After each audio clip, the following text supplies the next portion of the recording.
Halo teman-teman semua, balik lagi sama aku Nabila Putri Sahira. Kali ini aku akan kasih tahu kalian tentang sebuah buku novel yang berjudul The Witch Cards. Buku The Witch Cards ini ditulis oleh Kate MC Gowan dan diterbitkan oleh PT Gramedia Pustaka Utama Jakarta pada tahun 2013. Buku ini diilustratori oleh Yoko Tanaka dan buku ini berjumlah 328 halaman. Jadi, kapasitas buku ini nggak terlalu tebal untuk kalian yang barusan mau memulai untuk membaca novel. Jadi, buku ini merupakan buku sequel dari buku dengan judul The Witch Guide to Cooking with Children, yang sama-sama bergenre petualangan dengan karakter utama bernama Sol, yang di buku sebelumnya bernama Solomon, dan Connie, yang di buku sebelumnya bernama Constance. Kedua tokoh utama ini adalah saudara dengan usia Sol 11 tahun dan usia Connie 8 tahun.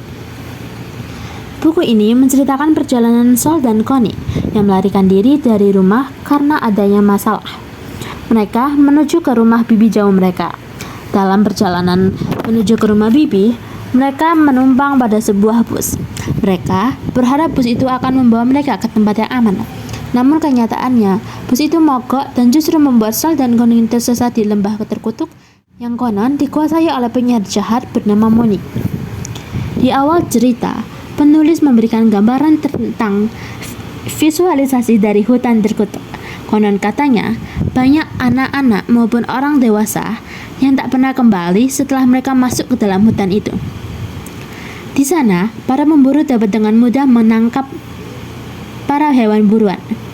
Namun, sejatinya, hewan-hewan itu adalah anak-anak yang dikutuk oleh penyihir jahat bernama Monique hingga rupanya menjadi seekor binatang. Petualangan yang sesungguhnya dihadapi oleh Sol dan Connie adalah saat GPS yang dibawa oleh Sol rusak, dan sayangnya yang merusakkan adalah Connie itu sendiri. Karena tak tahu arah, mereka pun terpaksa menelusuri hutan lembah tempat mereka terjebak, dan tanpa mereka sadari, ternyata penyihir telah mengintai mereka. Di sisi lain, ada seorang wanita dengan kekuatan yang mampu mengendalikan alam dan hewan yang juga mengawasi mereka melalui burung woodthrush atau kalian bisa menyebutnya burung murai. Nama yang menyuruhnya adalah Nyonya Gertrude. Nyonya Gertrude berniat untuk membantu mereka, namun karena tongkat sakti yang dimilikinya diambil oleh Monique, maka ia tak sanggup turun langsung dan membantu Sol dan Connie. Akhirnya, ia mengirim burung itu untuk memantau sekaligus berusaha memandu Sol dan Connie agar bisa keluar dari hutan lembah itu. Dalam perjalanan Sol dan Connie, mereka bertekad untuk masuk ke dalam kastil tua di puncak tebing. Tekad itulah yang membuat mereka harus menginap di hutan gelap dan terpaksa membuat keputusan berpisah sementara agar saling aman. Sol, si kakak mengorbankan dirinya untuk masuk ke kastil tua itu. Sementara, Connie menunggu agak jauh dari kastil. Di dalam kastil itu, Sol melihat banyak binatang yang seolah diawetkan dan dibiarkan ada di sana. Ada mata yang melirik ke arah jendela, ada mata yang melirik ke arah pintu masuk, bahkan ada yang melirik ke arah Sol itu sendiri. Ia merinding. Lalu, ia memutuskan segera keluar dari kastil dan segera mengajak Connie menjauh dari sana.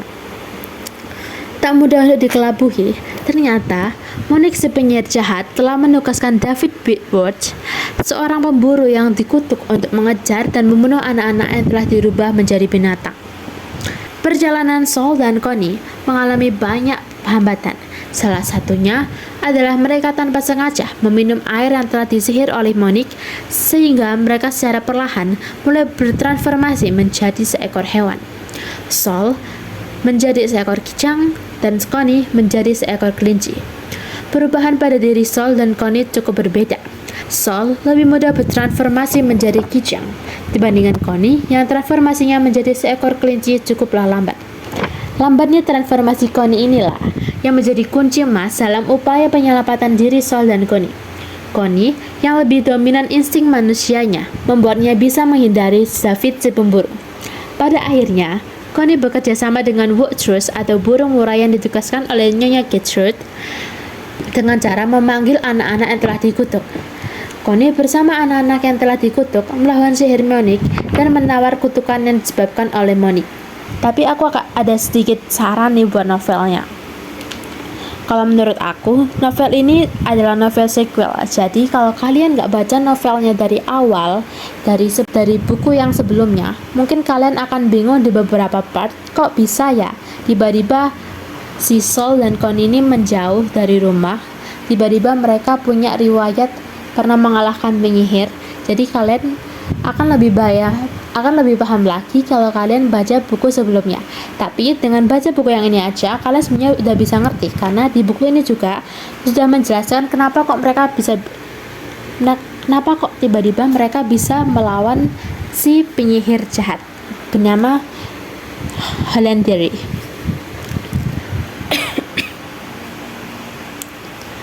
Terus ada beberapa konflik yang nggak penting, terus ada beberapa konflik yang menurut aku tuh nggak terlalu penting dan justru bikin bosan. Salah satu contohnya alasan kenapa si Connie ngerusak GPS-nya si Sol. Jadi alasannya itu si Connie itu dia kepo gitu loh. Kenapa kok si Sol ini sibuk banget sama GPS-nya ini? Emang GPS-nya bisa apa aja sih? Nah, karena si Sol ini sudah membuat program GPS-nya itu bisa diperintah oleh kata-kata. Nah, si Connie ini yang masih kecil, dia penasaran kalau misalnya kata-katanya aku ubah menjadi seperti A, B, C, kira-kira nanti bagaimana? Niatnya adalah jahil kepada Sol. Namun ternyata itu justru membuat mereka tersesat pada akhirnya. Di samping kekurangan yang aku sebutin barusan, novel ini juga punya kelebihan kok guys. Jadi novel ini menyajikan cerita yang menarik dan cukup membuat penasaran. Karena hampir setiap plotnya, kalian gak akan bisa nebak setelah ini kejadiannya bagaimana. Mungkin kalian akan punya sugesti kalau hal ini pasti akan terjadi. Tapi ternyata itu baru akan terjadi 2 atau 3 part selanjutnya. Jadi sebelum kejadian yang kalian pikir akan langsung terjadi, masih banyak lagi kejadian yang terjadi. Kemudian ada beberapa istilah asing juga, jadi itu akan nambah banget pengetahuan kalian.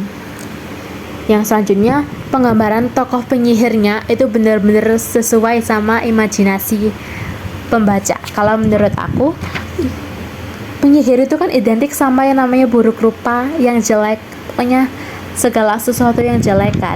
Nah, di buku ini ilustrasi untuk penyihirnya beneran jelek, jadi bagus banget. Jadi aku rekomendasiin banget buku ini buat kalian yang suka dengan buku genre misteri dan petualangan.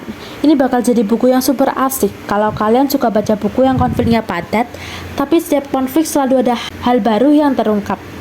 Dan banyak banget makna yang bisa diambil jika kalian baca dengan serius dan gak putus-putus.